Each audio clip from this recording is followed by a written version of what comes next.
Tem esse negócio que eu acho que as pessoas legais acabam até se trombando, sabe, sem querer, de um jeito ou de outro. Demora, mas acaba se trombando, né? Eu tinha outras teorias malucas também, que eu achava que os blogs com os nomes mais estranhos eram os mais legais, né? Quase, olha, vou te falar que quase acertei, né? Sempre, né? É tipo caralhada de filmes malditos, entendeu? Eu ficava só visitando os blogs assim com os nomes diferentes e era só gente com pensamento muito interessante, né? Aqueles nomes que não seguem nenhuma das regras de como vender alguma coisa? Exatamente. O nosso mesmo, o nosso blog no começo, ele era Masmorra Erótica, o nome dele. Mas era porque tinha uma colega minha que ficava sempre me zoando, que falava que eu não saía de casa, né? Aí ela falava, porra, sai da Masmorra Erótica. Eu achava engraçadíssima ela falando isso.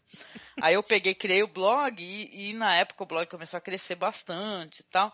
E vinha um monte de gente pra mim, poxa, mas eu tô na faculdade, eu nunca consigo acessar teu blog, porque, porra, o erótica aí tá embaçando, né? Que os caras deixam palavras-chave, né? Ah, sim, você vai jogando você lá pra baixo do Google, né? Isso, aí na hora de fazer a busca, eles vão te jogando lá pras outras páginas. Uhum. Fora o pessoal perguntando se a gente tinha chicote consolo pra vender, né? Então a gente também tinha isso, tinha problema. Tinha esse negócio também do pessoal achar que pra cá tinha uma relação, sendo que era uma brincadeira, ou seja, uma piada interna, e não funcionou muito bem, né? Mas aí depois eu deixei como masmorra, cinemasmorra. Tá bom, Marcos, tu voltou? Tá gravando? Estou aqui, e a gravação tá dizendo aqui que a gravação iniciou. Ah, maravilha, gente. Então vamos enrolar mais não, porque, né? Mas de qualquer maneira, viu, Rodrigo, já tá convidado para gravar outras vezes também para esse projeto do mês de outubro e outras gravações, tá? Só para deixar claro, assim, espero que você se sinta muito bem-vindo com a gente. Ah, beleza, já estou. Ah, que bom, que bom. Deixa eu só acessar rapidamente aqui a MDB do filme. O diretor, ele tem uma aparência muito curiosa, eu gostei disso, ele parece aquele personagem do filme Bronson, né, do Nicholas Winding Refn, né? Achei ele ótimo, ele é careca com bigodão, né? Adorei isso. É, né? Eu vi aqui, eu nunca ia imaginar que ele tivesse essa cara. E ele deu uma entrevista ótima que eu vou mencionar durante a gravação, que eu achei engraçadíssima. Ele falando da esposa dele, assim, eu penso muito nisso, assim, quando eu não quero deixá-la, eu falei, eita porra, a mulher vai ler essa entrevista e falar, meu Deus do céu, né? Já tá programado esse daí, que se puder ele fica, né? Na casa, embaçando, né? Ótimo, gente. Então vou começar, tá bom? Beleza. Uma hora você tá vendo alguém sendo atacado, você fala, pô, caramba, o pessoal que tava assistindo lá realmente foi atacado. Não, é no filme que eles estão vendo. Ele quis ir pelo Brasil pegando experiências de escolas diferentes. Muita gente fala, da escola podia ser assim, podia ser assado. Aí qual foi a ideia dele? Vamos ver o que o pessoal tá fazendo e registrar isso no documentário. E, por consequência, as mulheres começaram a ingressar de novo no mercado de trabalho e não saíram mais. Então a mulher começou a se ter voz ativa de novo na sociedade inglesa a partir dessa greve.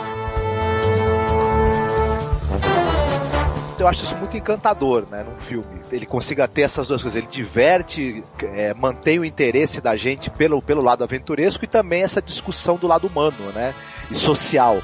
Isso é uma coisa que é maravilhosa. Além de cinematograficamente ser um desbunde, né. Você está escutando o MasmorraCast.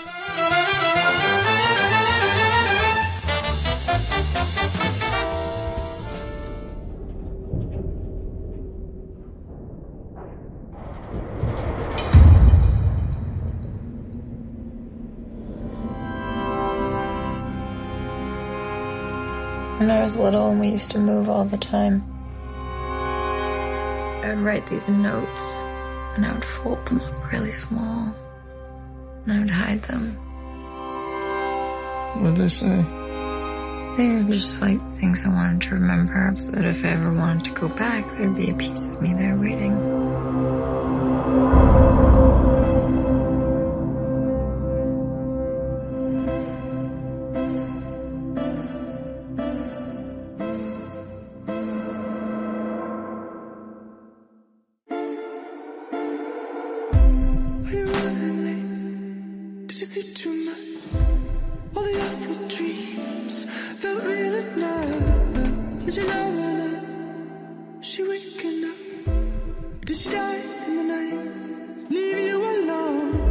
What is it you like about this house so much? History? No place like home. There's a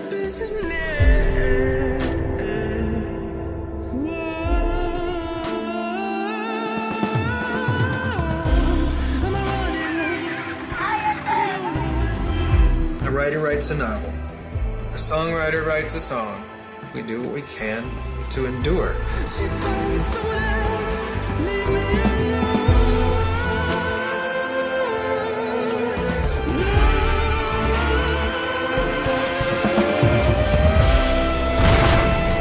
We build our legacy piece by piece, and maybe the whole world will remember you, or maybe just a couple of people, but you do what you can to make sure you're still around after you're gone.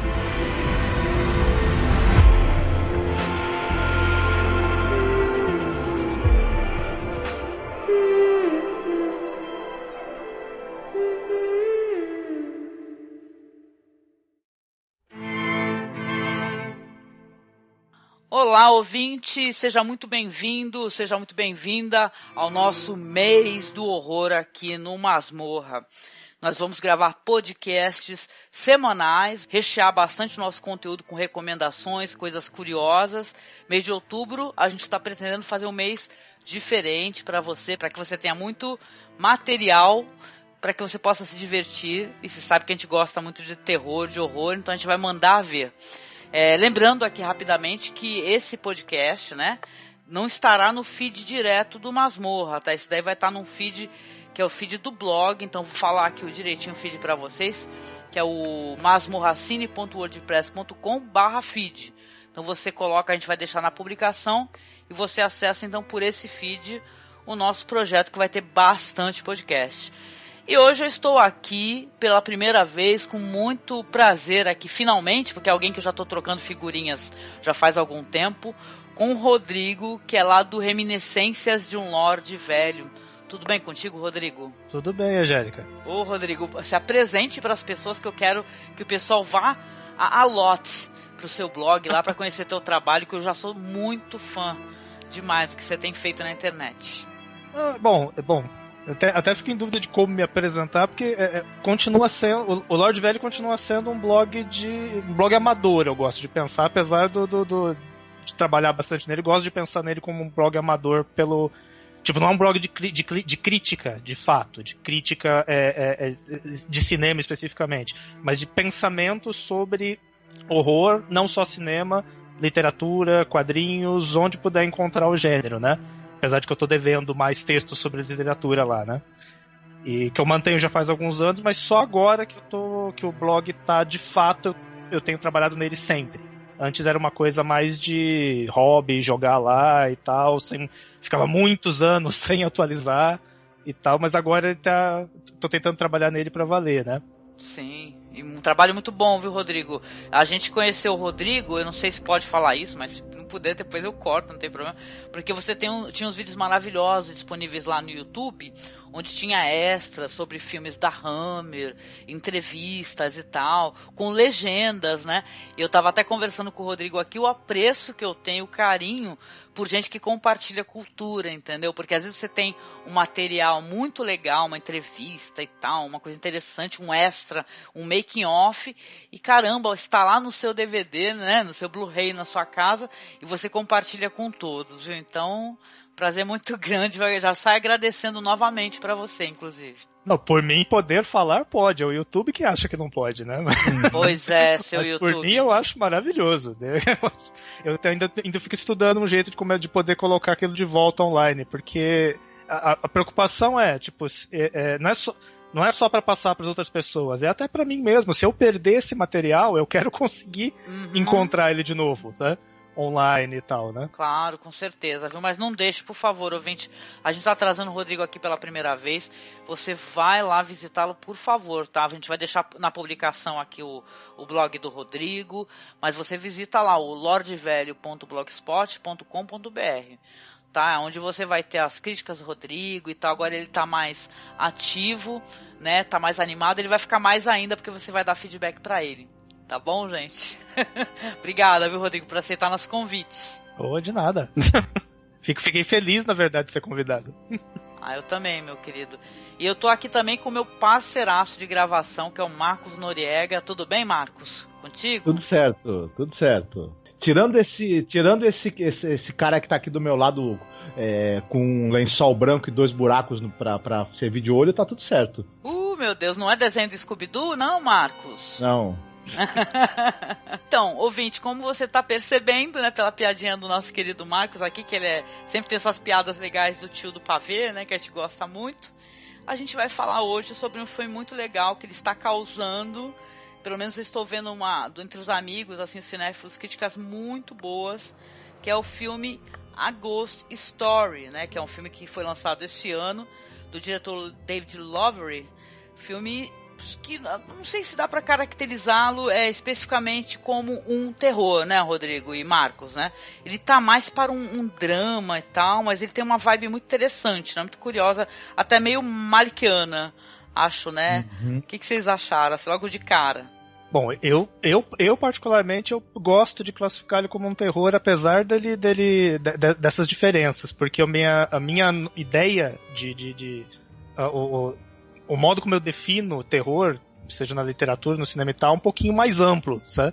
E eu acho que ele está perfeitamente de acordo como uma história de horror com um caráter mais filosófico. Sim. E mais puxado para melancolia e para... Porque terror, apesar de a maior parte das pessoas pensar principalmente em medo ao se falar de terror, né? Jump scare, né, Rodrigo? Jumpscare é até o extremo, né? Mas as pessoas pensam no terror tipo algo para dar medo, algo que provoque que a emoção que vai ser trabalhada vai ser o medo. Eu acho que às vezes o terror tem muito mais a ver com a melancolia, com a tristeza, com o aperto no coração, do que necessariamente o medo. Às vezes o medo é a consequência desse aperto no coração. E aperto no coração define muito a Ghost Story, né? Sim. Maravilhoso, adorei. O Rodrigo tem razão, porque se a gente for... Tudo bem, essa história ela tem muito de observação humana, de melancolia, de tristeza, de perda, que poderia ter elementos de drama. Mas ela também tem elementos de... O tratar da morte já é algo que já identifica com o terror. E o sobrenatural está presente, né? Claro, de uma maneira até muito interessante, que é uma das coisas que gerou até atenção para esse filme, como é representado o elemento sobrenatural. E ele também tem essa coisa de quebrar essa coisa da linearidade do tempo também. Que também é outra coisa que é um elemento fantástico, né? Então, se fala de morte, tem elemento sobrenatural, tem elemento fantástico, não deixa de ser terror de jeito nenhum, né? Com certeza. Não, eu até coloco o meu leque para abranger a questão do gênero e tal. Eu sempre amplifiquei muito, sempre deixei ele muito aberto. A gente às vezes falava de filmes assim, por exemplo, filmes que tem um teor muito político e tal, um teor de, por exemplo, Trazer o Cristal, esses filmes assim que mostra situações de fascismo, né? E eu sempre colocava, às vezes, num podcast, ele como terror, porque eu achava que a questão que o filme tratava, a crítica social e tal, era também de certo terror, entendeu? Porque era o terror da realidade. Eu sempre falava isso nos podcasts, falava assim, olha só, né? Como o fascismo ele tá ali presente e tal, né? Então é interessante, gostei muito do que você falou, viu, Rodrigo? E só colocando aqui no início para as pessoas, eu acho que é legal a gente falar que a gente vai falar uns spoilers. Então, se você não assistiu o filme e tal, você gostaria de assistir, ele não se encontra disponível no Brasil, mas ele está disponível na locadora do Paulo Coelho. Então você procure, né, o filme na locadora do Paulo Coelho. Aquela locadora que é uma verdadeira torrente de emoções, né? Isso, exatamente. Que nem meu amigo falava, acender um beat para Thor, né, e tal, né? Ele falava, vou acender um beat para Thor. E só comentando aqui sobre elenco, questões de elenco, o filme ele tem o Casey Affleck, né? Sim, o Casey, que é o irmão do Ben Affleck. Ben Batman. Ele é o irmão do Ben, eu não tinha me ligado. Exatamente, é o Casey, né? Ele é o irmão do Batman. Irmão do Batman, nossa. E o Casey Affleck eu acho um ator legal, eu já gostei muito dele naquele filme Manchester by the Sea, né? Que foi uma tremenda interpretação dele. Tem a Rooney Mara, que ela, entre algumas coisas, ela fez a versão americana daquele Os Homens que Não Amavam as Mulheres, né? Que eu gosto muito mais da versão A versão não, da original, que é sueco. Eu também prefiro. Eu também, viu? Eu gosto bastante. E ela é uma atriz legal e tal, uma atriz competente, né? É muito concentrada. Então, e o filme, ele tem essa curiosidade, né? Que é uma coisa curiosa. Há de se notar, logo no início da nossa conversa, que o filme ele faz uma representação de fantasma no imaginário que a gente acha até muito engraçado. Pode ocorrer de virar uma galhofa maluca, né? Eu lembro quando eu via os pôsteres do filme, viu, Rodrigo e Marcos, eu falei, ok, eu compraria essa ideia, mas o que será que se pode fazer em relação a isso? Porque o fantasma que se apresenta é realmente uma pessoa coberta por lençol com os dois olhinhos, né? E toda referência que a gente tem disso daí sempre acaba caindo muito na galhofa. Scooby-Doo, ou então aquele filme lá, por exemplo, lá que tem aquele que é um casal que fica assombrando uma casa, que é o filme do Tim Beetlejuice? Beetlejuice? Isso, exatamente. Que eles colocam uma hora os lençóis, né, e tal, e é sempre galhofa, mas esse filme, gente, ele foi uma experiência tão forte, bonita e tal, que eu fiquei muito impressionada. Isso me levou muito ao desejo de conversar, sabe, um pouquinho sobre ele, até poder apresentá-lo. Mas é importante dizer que a gente vai falar um pouquinho assim de spoiler, até para as pessoas saberem do que se trata e tal, porque você fazer análise sem spoiler não é muito bom. Na verdade, eu queria perguntar para o Rodrigo e para você, já entrando, né, nessa questão do lençol, né, que é uma coisa importante no filme. Que até que você tinha falado que é aquela nossa ideia das brincadeiras infantis, né, do fantasma, a gente botar o lençol na cabeça e tudo. Mas se a gente for pensar no cinema, o clichê se tornou, na verdade, o cara aparecer meio transparente, ou o cara aparecer com a maquiagem branca, meio de pele lívida de morto, enfim. Na verdade, isso seria o clichê. Quando o cara colocou essa nossa visão até infantil e tosca do lençol para representar alguém que está transformado em fantasma, ele parece que, não sei se vocês vão concordar ou o que vocês pensam disso, parece que ele, usando esse artifício muito interessante, ele na verdade ele inverteu o clichê que vinha sendo usado nos últimos anos ou décadas no cinema para representar um fantasma, né? Eu acho que a sacada mais interessante que eu achei que ele fez, porque assim, se a gente pegar e contar a historinha do filme, só história, não estamos vendo o filme, conta a história, exatamente tudo o que acontece, ele usa todos os elementos de história de fantasma clássico, estão todos lá. Assombrar a casa, se apegar ao lugar, tá tudo lá. Se a gente só contasse, as pessoas iam ouvir e ter a impressão assim de, nossa, mas isso aí é exatamente mais o mesmo. Mas é porque ele queria usar esses elementos que já estão batidos, meio subverter eles para aquilo que ele realmente estava querendo trabalhar.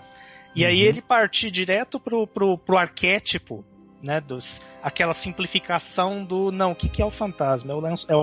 A figura, o vulto debaixo do lençol com os dois olhinhos e tal. E o modo como ele trabalha, porque ele reconhece que aquilo é engraçado, ele usa humor em alguns momentos, reconhecendo que aquilo tem um lado engraçado, mas ele não deixa jamais ficar engraçado.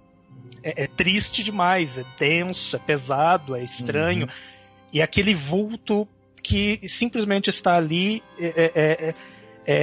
ele acaba pegando um outro aspecto que não sei se vocês já fuçaram teoria sobre cartoon, sobre desenho animado, de por que o cartoon nos pega com tanta força, né?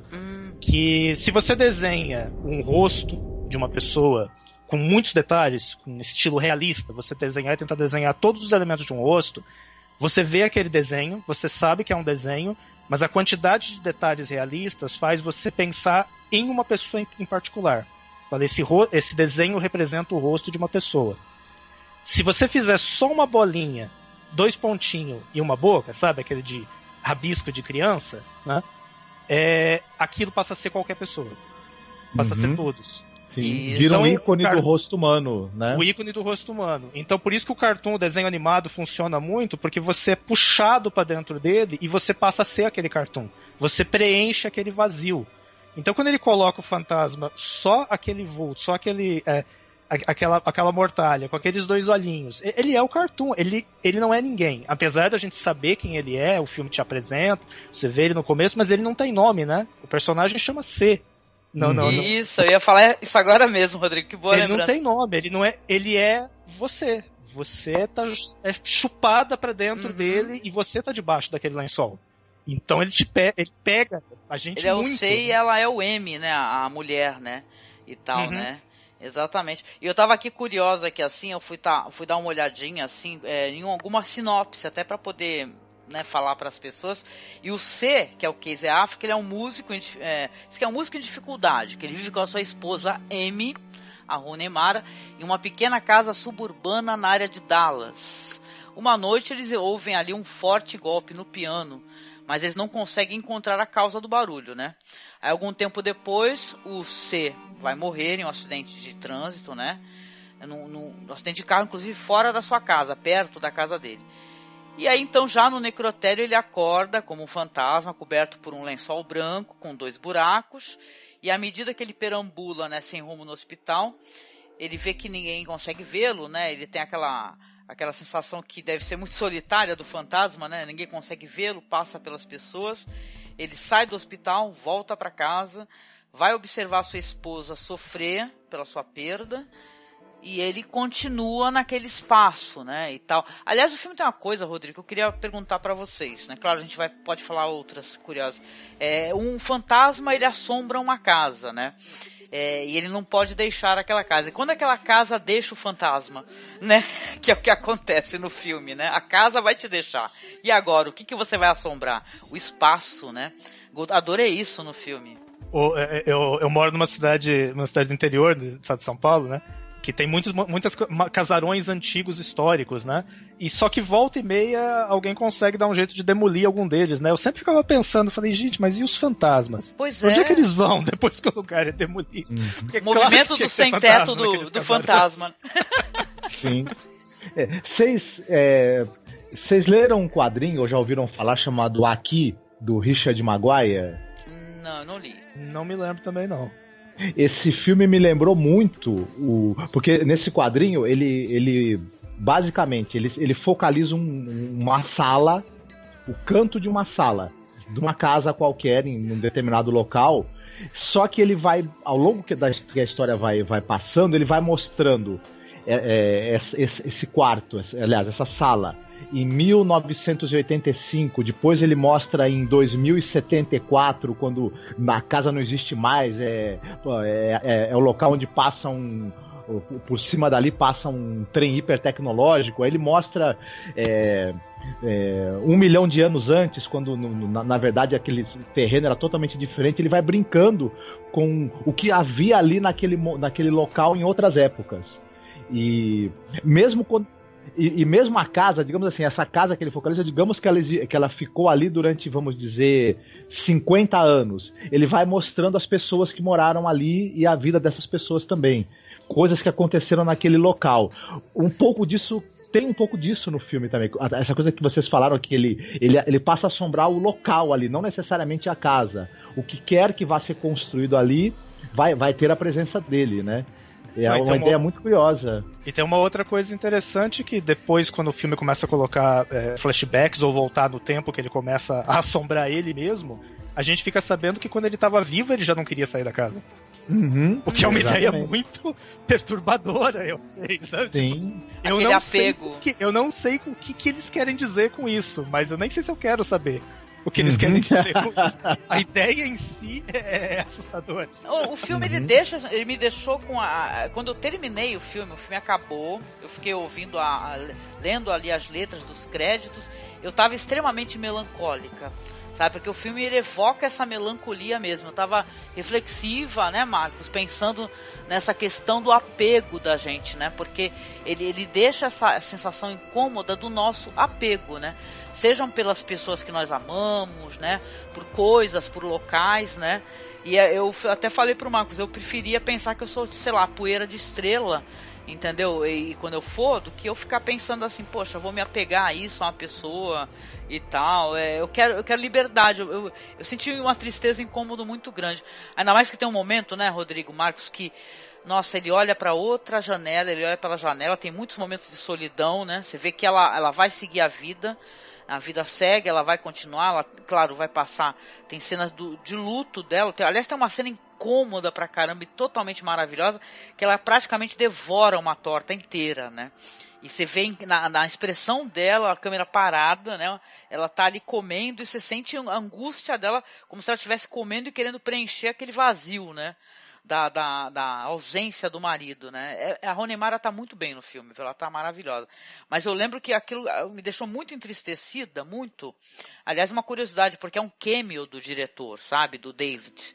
Ele que é o fantasma por trás do outro lençol, na outra casa. Da outra já o fantasma do lençol de bolinha, né? Isso, o lençol que é estampadinho. Ele fez esse cameo e ele falou assim, né? Existe um diálogo, assim, que é um diálogo sem palavras, né? Entre ele, que ele vê o fantasma da outra janela, e esse outro fantasma, que diz de uma maneira muito... Eu fiquei muito triste com isso. Ele fala assim, eu estou esperando que eles voltem, só que eles nunca voltaram, estou esperando até hoje. Aliás, esse outro fantasma não sabe nem quem são essas pessoas que ele está esperando. Ele só está apenas esperando. E o diretor, ele fala que, olha só, ele diz na entrevista, que eu estava dando uma olhada na Vox, né, americana, ele diz numa entrevista que esse outro fantasma tem uma historinha, que é tipo uma avó que está esperando os netos, né, voltarem para visitá-la, né? E eu pensei, nossa, meu Deus do céu, que dó! Que dó! Dá muito dó. Então, é muito bom. Essa história do fantasma que tá aguardando, ele não lembra mais quem tá aguardando, me lembrou também o Esperando Godot, né? Ou aquele... Tem um pouco essa cara mesmo, né? O filme. Ou aquele filme também italiano, O Deserto dos Tártaros, em que o cara fica esperando que os tártaros o soldado que fica esperando o ataque dos tártaros na fortaleza que ele tá, eles nunca chegam, né? E ele começa mais a nem saber o que ele tá fazendo ali, né? Até ele ficar muito velho. E esse sentimento que eu acho que é meio que isso evoca também, né? A gente acha triste isso nessas pessoas desencarnadas, mas a gente pode experimentar isso em vida.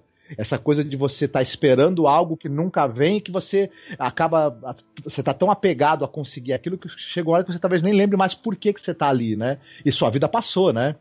Então isso é um grande alerta para os vivos. Muito né? muito bom. Você falou, aquele emprego que você mantém só por uma questão de necessidade, né? Porque você precisa trabalhar, só que aí segue-se os dias e os anos e anos, né? Aí, gente, esse filme tem um quê de incômodo nesse sentido, que você acaba chegando realmente a essas reflexões, né? Que não são necessariamente nem reflexões que podem evocar esse universo do fantasma que está numa casa assombrando, e sim a tua vida, que você é vivo e um fantasma, né? Ali, é verdade. Tem até uma coisa que eu acho que pode ser interessante colocar, porque foi engraçado. Assisti o filme semana passada.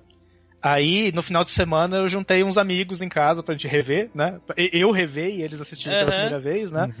E aí a gente terminou de assistir, a primeira pergunta que eles me fizeram, que um amigo meu me fez, foi: Rodrigo, mas afinal, você sabe de onde é que surgiu isso do fantasma ser coberto por um lençol? De onde veio isso? Né? Eu falei, então aí é que tá. Nunca foi um lençol, é uma mortalha. Sempre foi uma mortalha. A gente pensa que é um lençol, né? E aí é curioso porque como é que é o nome do diretor? David Lowery. Ele não é o único que está resgatando muita coisa de iconografia clássica de terror para criar histórias muito... filmes com estilo muito contemporâneo, mas pegando uma iconografia que é muito antiga, porque a ideia de ser uma mortalha do fantasma, tá carregando a própria mortalha, isso é de lendas folclóricas de muito antigas. Isso não é tanto a ponto de ter se tornado uma figura de Scooby-Doo, uma figura de piada, de tanto ser repetida, de tanto aparecer em literatura. Eu acho que um dos contos mais interessantes e antigos de literatura gótica, do M.R. James, escrito no final do século XIX, chamado Assobie e Eu Virei Até Você, é um dos contos em que aparece essa ideia do fantasma realmente estar coberto por uma espécie de lençol, uma mortalha, e avançar diante da pessoa e tal. E, nesse sentido, o Ghost Story se aproxima muito de Penny Dreadful, por exemplo. De você pegar toda uma iconografia que é muito antiga, que se achava que ela não podia mais ser usada para mais nada a não ser piada, tá? Sabe, a velha figura do monstro de Frankenstein, a velha figura do Drácula, a velha... Como se eles não tivessem mais muito o que dizer, a não ser que você fizesse uma versão mais moderna, uma versão mais, sei lá, mais Walking Dead, uma versão mais a múmia da versão nova com o Tom Cruise ou algumas coisas do gênero. Tipo, não, o cara... Alguns cineastas pegando exatamente aquela carga melancólica que essas imagens tinham e reutilizando elas como se elas fossem novas. Né? Penny Dreadful fez isso durante 3 temporadas e agora o Ghost Story acho que levou isso mais além ainda, ao pegar uma figura que, como você falou no começo, a gente vê o cartaz e fala, gente, mas acho que vai ser meio engraçado, né? Porque como não vai ser engraçado com essa figura no cartaz? E não é engraçado. Ele continua ele reencontrou a potência daquela figura desgastada. Uhum. Sim. Olha, gostei muito. Eu gosto muito dessa questão da ressignificação de ícones, sabe? Penny Dreadful eu sempre elogiei, a gente tem alguns podcasts aqui, Rodrigo, porque eu sempre achei que merecia a visita, porque, claro, se você é um fã do terror mais clássico, gótico, dos monstros da Universal e tal, você vai se encantar, porque você vai ver referências que eram todas muito bem colocadas, desde a poesia, desde a contextualização, caracterização dos personagens, e eu sempre gostei de quem pega e tem a coragem de resgatar isso, né? Porque é uma coisa que poucos se interessam por isso, né?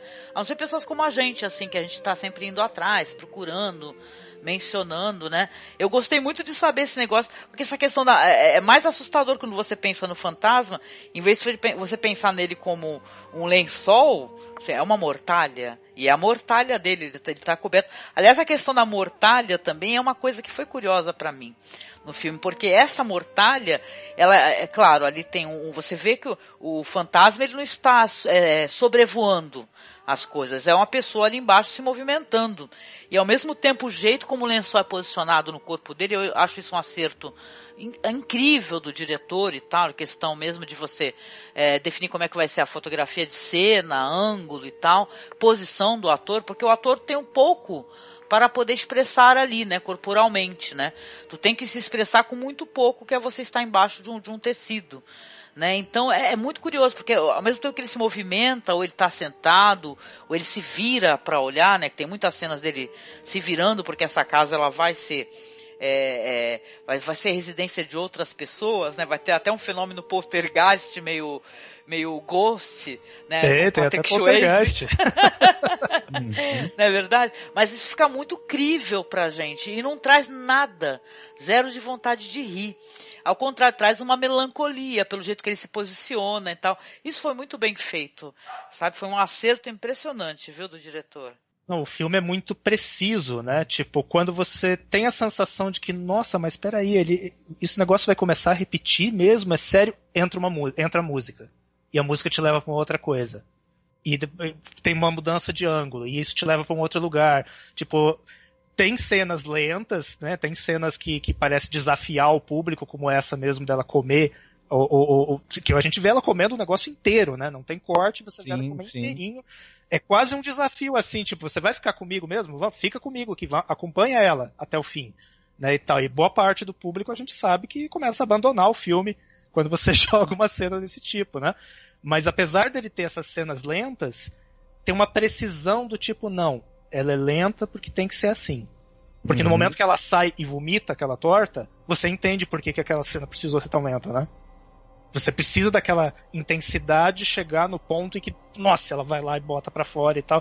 Então o filme inteiro ele tem uma precisão milimétrica. Cada movimento do fantasma é muito marcado pra te causar alguma coisa. Ele te causa alguma coisa a cada instante.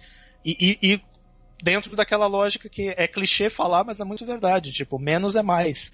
Você não precisa mostrar muita coisa. Tipo, o movimento de cabeça daquele vulto com aqueles olhos, não precisa ele fazer mais nada. Só aquilo já te arrepia. Eu ficava me arrepiando a cada instante. Eu me arrepiava inteiro em cada cena daquilo. É interessante, foi difícil, acredito eu, né, pro Casey Affleck esse trabalho. Porque ele, obviamente, não podia contar com as expressões faciais, não podia contar com voz. E mesmo as expressões dele corporais, elas estavam limitadas a estar debaixo daquela mortalha. Então, para você entender as intenções dele, o que ele estava querendo transmitir com cada gesto, precisou de muito ensaio, precisou ser muito pensado. E funcionou, porque ele é um personagem extremamente eloquente, apesar dele estar ali silencioso embaixo de uma mortalha. O silêncio dele é um silêncio que você quase consegue ouvir a mente dele pensando. É impressionante, gente. É uma observação silenciosa que você...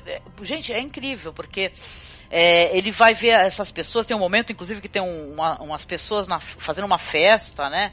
Aí tem um longo monólogo de um homem falando sobre a vida, essas questões cíclicas. Eu acho que o filme tem algo até de... Aquele monólogo é maravilhoso, né? É maravilhoso. Sensacional. O filme tem quase uma coisa meio de gnose, né? Sei lá, né? De cíclica, obviamente. Só tem um lamento, assim, mas uma coisa muito minha. O Marcos me conhece. Eu tenho uma péssima mania de ficar matando charadas antes do filme. E eu consegui pegar, sabe, essa daí, né? O filme me levou até certo ponto. Não que isso estrague a experiência pra mim, mas eu falei, eu já sei o que tá acontecendo. Ele vai assombrar a própria casa e tal. Porque eu gostei muito disso daí, sabe? O momento em que você vê que uma empilhadeira lá, uma escavadeira tá derrubando a casa, fala... No momento que ele ia tirar o papelzinho, porque ela escreve um papel, né? Ela vai, antes de sair da casa, ela escreve um bilhetinho, enfia numa frestinha na soleira ali de uma porta e passa a tinta. E ele fica ali passando o dedinho, né? Porque ele tem... Acho que no momento de fúria ele consegue mover as coisas, que é uma cena muito triste, mas ao mesmo tempo ela é muito engraçada, né? E ele fica ali por muito tempo, né? E tal, tentando fazer o mesmo movimento para ver o que ela escreveu para poder ler naquele papelzinho. E quando você vê aquela escavadeira, né? Que depois vai derrubar a casa.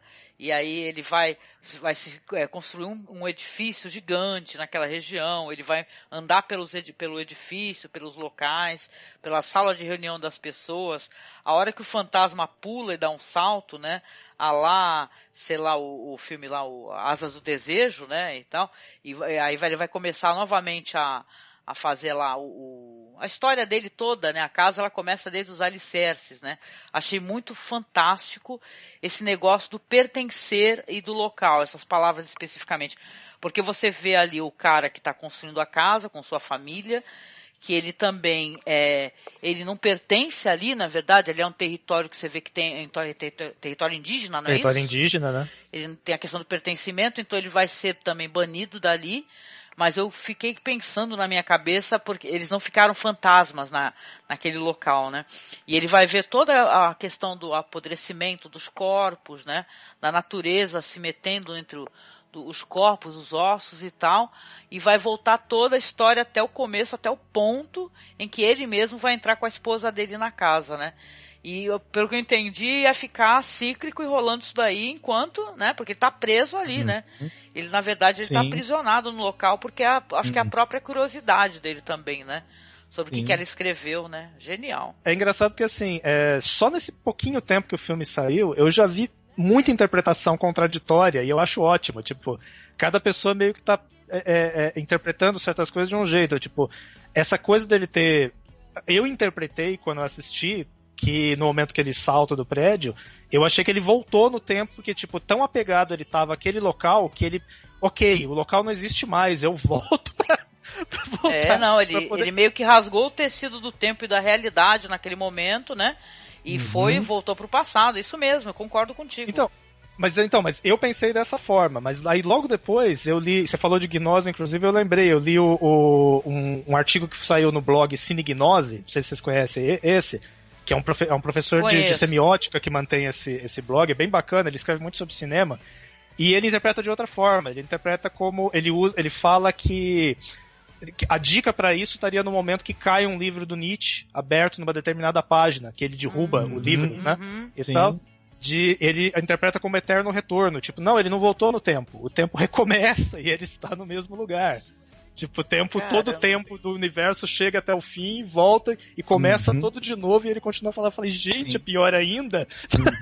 Caramba! Então, cada pessoa que tá assistindo tá meio que projetando ali algum significado. Tipo, alguns dizem, ele tá preso no lugar. Eu já penso meio, não é que ele tá preso, ele simplesmente não quer sair. Ele não tá preso, ele pode sair na hora que ele quiser. E é estranho assim, também não sei exatamente o que o diretor queria dizer com isso, que eu nem sei se eu quero saber, mas é curioso que quando ele revê ele mesmo, dizendo finalmente pra moça ali na cama, naquela cena aconchegante até, tudo bem, vamos embora. Vamos embora daqui. Na hora que ele revê isso, ele vê a si mesmo como fantasma, ele vai lá, ele pega o papelzinho e ele vai embora. Ele precisa de ver a ele mesmo de novo. Não, tá bom, vamos embora. Eu não sei qual o significado disso, e nem sei se eu quero saber. Só sei que é uma coisa muito interessante do filme, da construção ter sido essa, né? E me arrepiou muito. Sim, nossa, eu fiquei muito abalada com o filme. O filme é daqueles que realmente, Rodrigo e Marcos, a gente não consegue passar incólume por ele. Então eu acho que, inclusive que para quem não quis se arriscar a experiência, eu acho que tá perdendo um conteúdo assim. Esse diretor, ele fez aquele filme animado, Pete's Dragon, né? Que eu não assisti. Eu não cheguei a assistir. Eu também não assisti. Eu não assisti. Mas ele chamou a minha atenção tanto quanto o diretor de o filme A Bruxa. Nesse nível, entendeu? Pra mim, é uma obra tão interessante, tão curiosa, que ela até gerou, né, de críticos, né? Porque eu tenho muito isso. Eu sempre defendi muito o terror, o cinema de gênero. Eu sempre achei que ele tem conteúdo mesmo. Não me venha falar que não, porque tem. Então eu sempre achei engraçado isso daí quando um crítico, geralmente eles cagam pra terror, né, falando português bem claro, eles não gostam, né, eles acham isso tudo, né, quanta bobagem, slasher é bobagem. Eu vejo um grau de crítica e de coisa que dá pra você fazer uma leitura em qualquer filme slasher, trash que você possa imaginar. Pra mim não tem essa. Então, eu sempre gostei desse negócio de você fazer uma análise interpretativa de um filme. Mas os caras pegaram e inventaram como é que é? Um gênero, né, pro negócio. Pós-terror, né? Agora é pós-terror.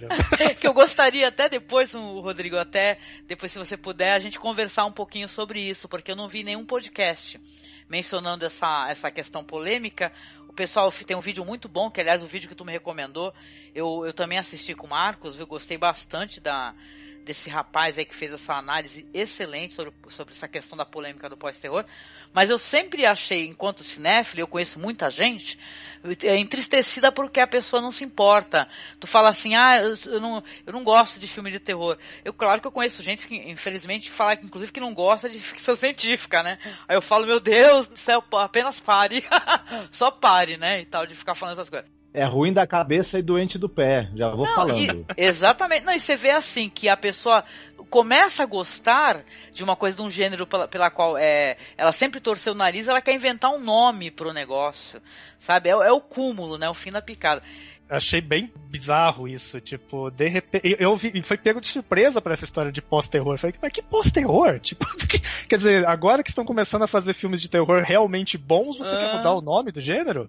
Pois é, não, e detalhe, como se só agora estão fazendo filmes de terror bons, como se o gênero nunca tivesse entregue nada de bom, que é uma das maiores injustiças que alguém pode fazer, né, né, é o cúmulo de tênis verdice e monóculos, né, pra pessoa fazer algo desse gênero, né, você falar assim, olha, esse gênero não presta, ele presta agora. É curioso, porque eu até entendo as pessoas não gostarem de terror, eu tenho uma ideia equivocada, porque assim, também a gente, sendo advogado do diabo também, né, sai muita porcaria de terror também, principalmente os jumpscare americanos que ficam sendo lançados o tempo inteiro.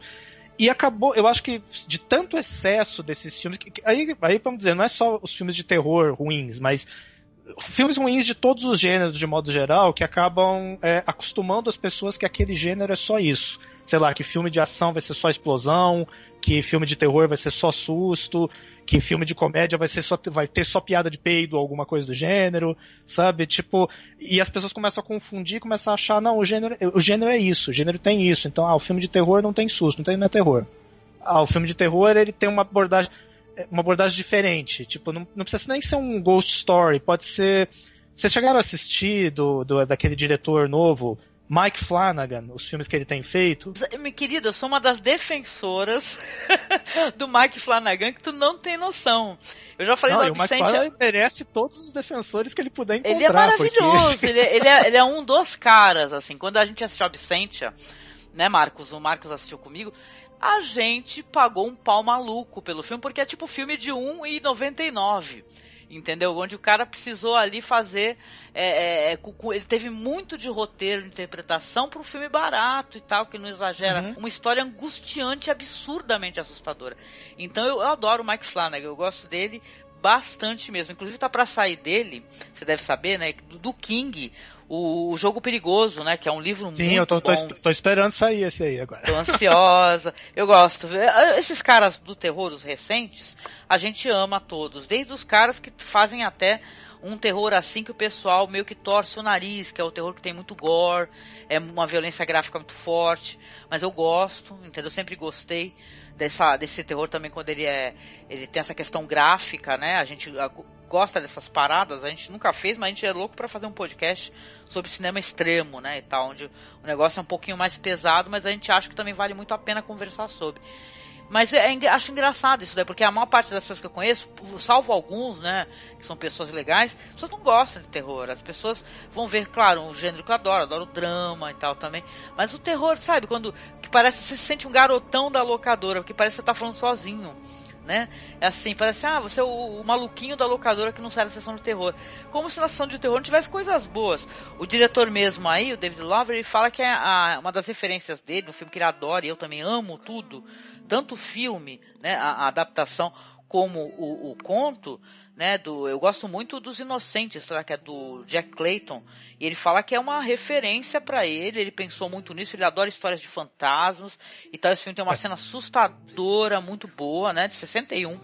Portanto, tu também deve conhecer, gostar. Os Inocentes seria um filme que hoje em dia eles iriam dizer que é pós-terror, né? Com certeza, com certeza. Porque ele tem todas as características que esses críticos estão descrevendo como sendo pós-terror, tá lá, nos Inocentes, lá de 1961, tá tudo lá. O Vampiros Lesbos do Jess Franco ia ser considerado pós-terror. Também. Né? Com certeza. O Jess Franco mesmo, ele é um cara que faleceu não faz tanto tempo assim, mas olha a quantidade de trabalho que ele tem, trabalho interessante. Claro, tem a questão exploitation no cinema do cara, mas tu não pode falar que o cara não tem representatividade, que o cara não tem Jean Roland seria pós-terror também agora? Opa, né? Tranquilo. Não, e sabe o que é engraçado, Rodrigo, já que a gente mencionou isso daí, que acaba sendo uma parte aqui na nossa pauta, né? Que é assim, que muito do cinema que é dito como cinema elegante, né? Um cinema premiado, um cinema de sei lá, de Sundance, né? Um cinema cult, é um cinema que se apropriou de elementos onde os caras lá no cinema trash fizeram.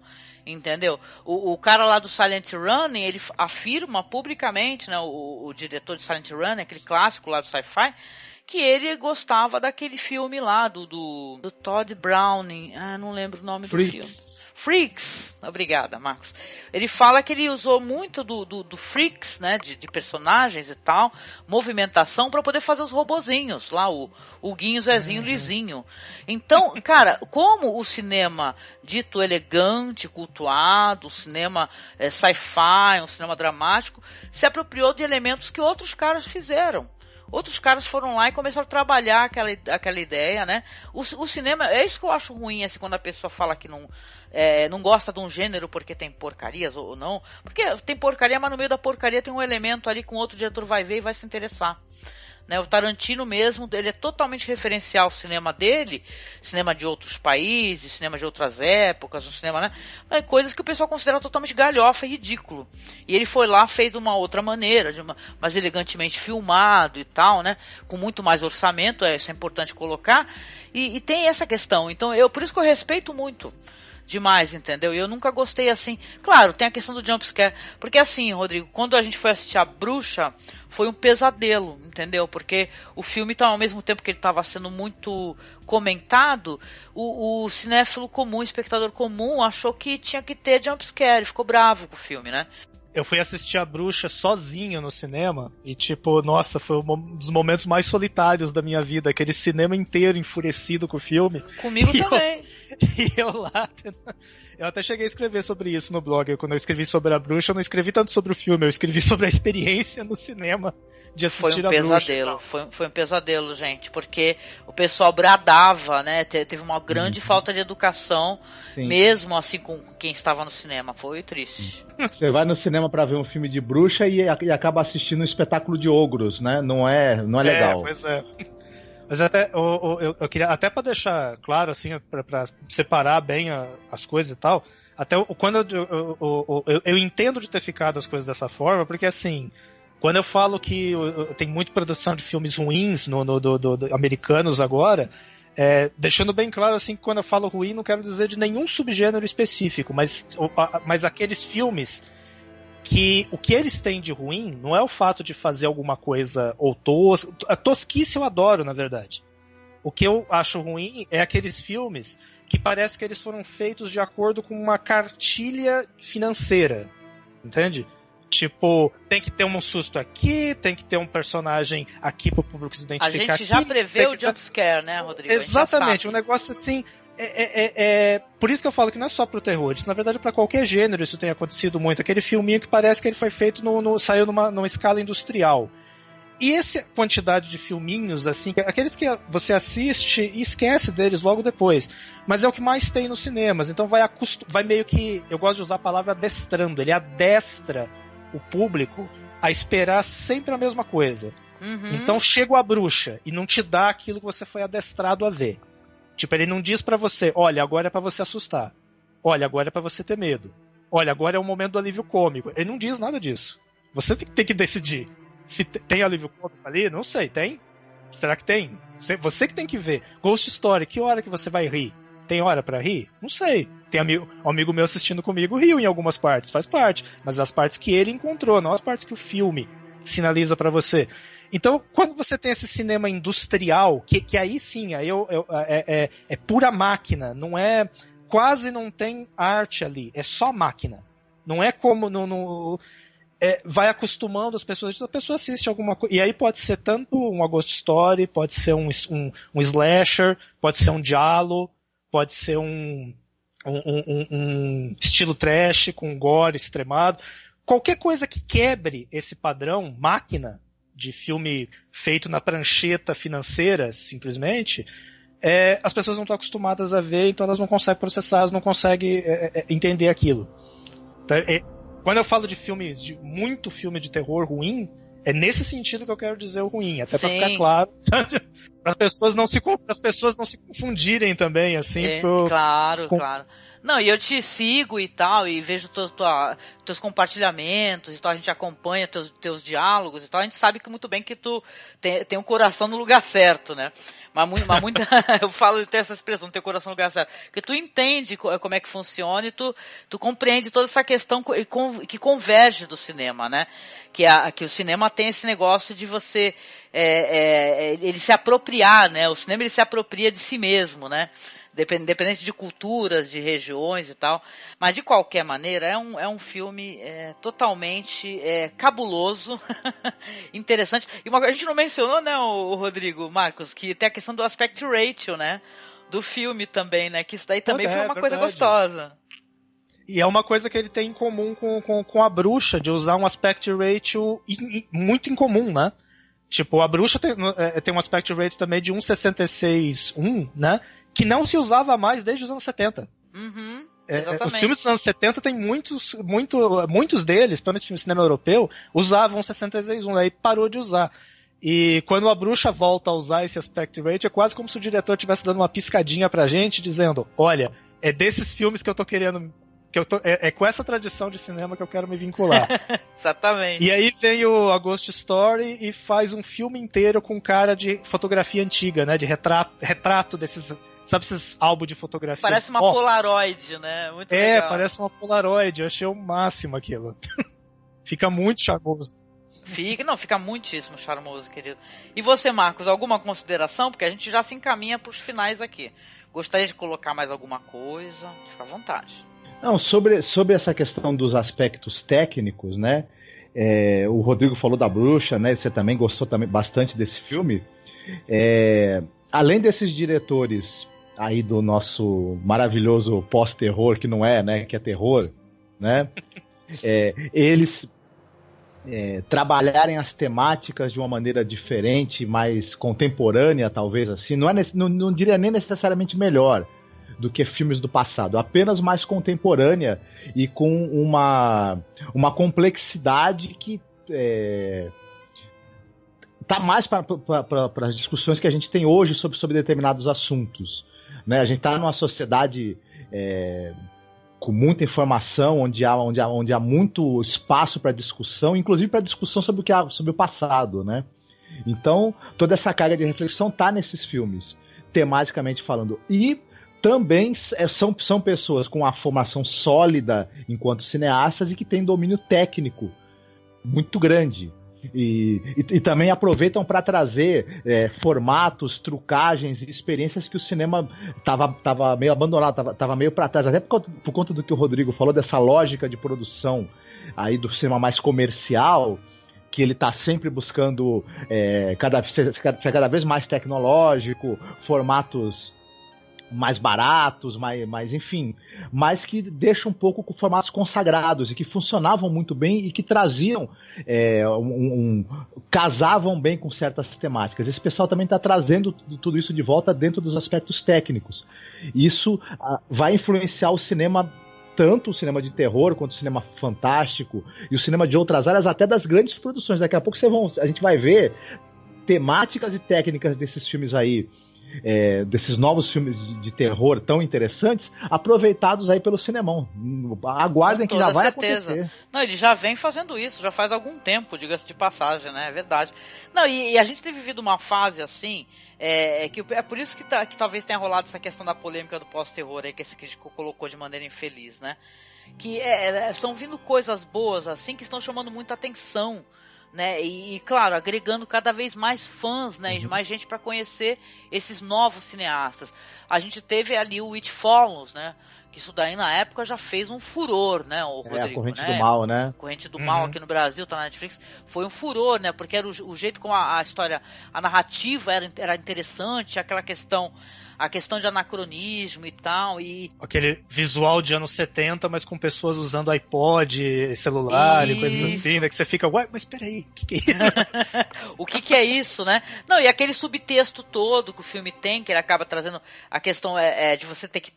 Você transmite essa maldição através do ato sexual, né? Então, agora recentemente também teve o Personal Shopper, mas o do Olivier Assayas, o Personal Shopper, esse daí eu nem consegui ver, mas... vida depois do crepúsculo, né? Não, com toda certeza, né? Com toda certeza, tanto pra ela como pra ele, que ele também se mostrou um bom ator, né?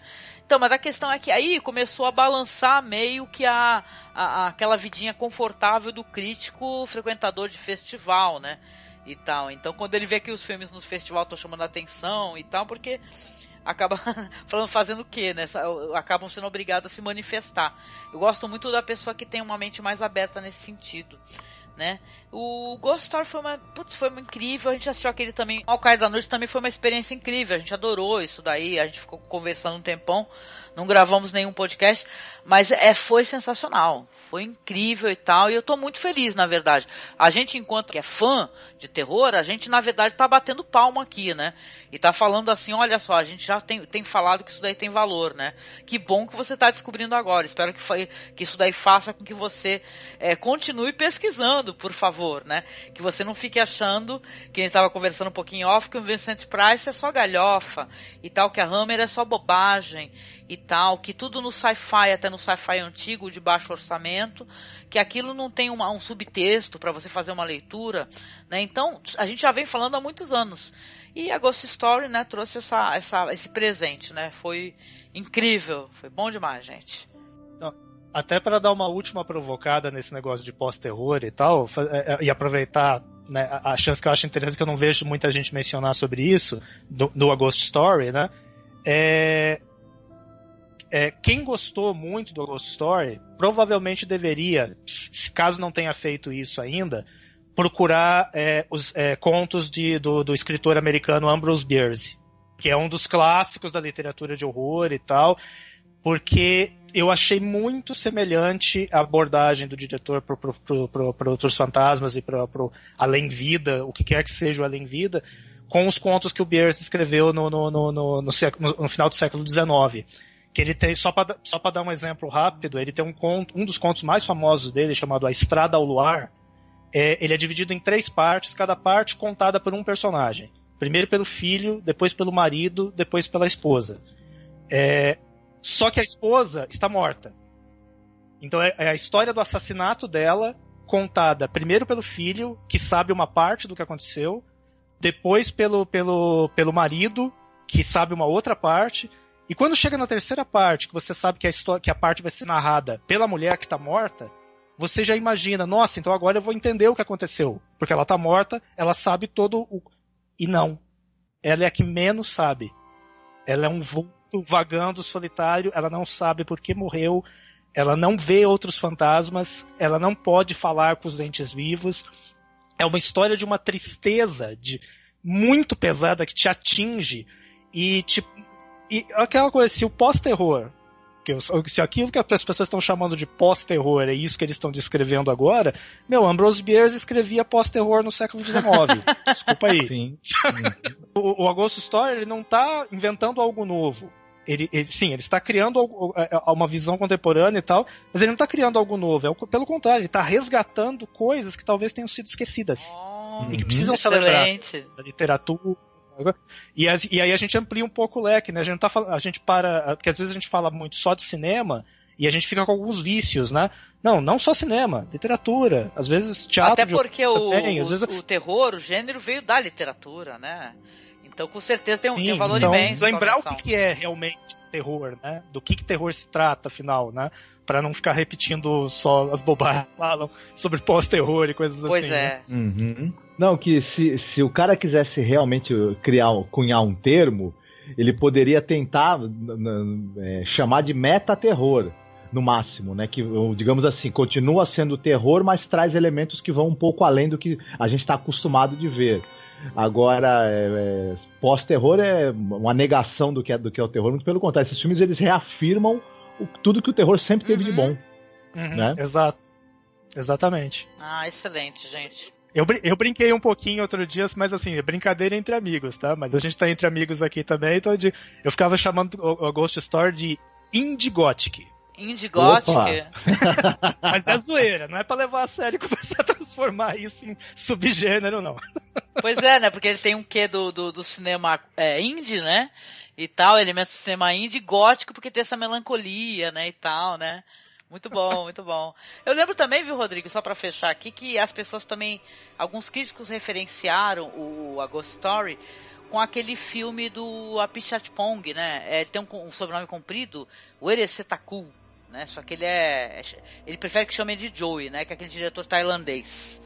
Que ele tem aquele filme incrível, que foi muito premiado também, que é o Tio Bomé, que pode recordar as suas vidas passadas. Não sei se você chegou a dar uma olhada... Nossa, esse eu não conheço, não. Esse eu não conheço, não. É muito recomendável. Eu quero que você me manda link pra eu encontrar. Pode deixar, porque ele tem toda essa questão da observação, da análise, da vida, da relação das pessoas. É um filme muito contemplativo também, onde as coisas acontecem muito lentamente e tal, mas ele é muito referenciado. Quando eu li uma crítica de um cara, um americano, ele falando, olha, me lembrou muito também, porque as pessoas têm uma relação com o Apichatpong grande, né, porque ele é um diretor que ele sempre traz essa questão metafísica e tal, filosófica pro cinema dele, né. Então, vale aí a recomendação. Tem também o lance de uma entidade observando, né, a vida humana, né? Exatamente. Muito bom, gente. Interessante.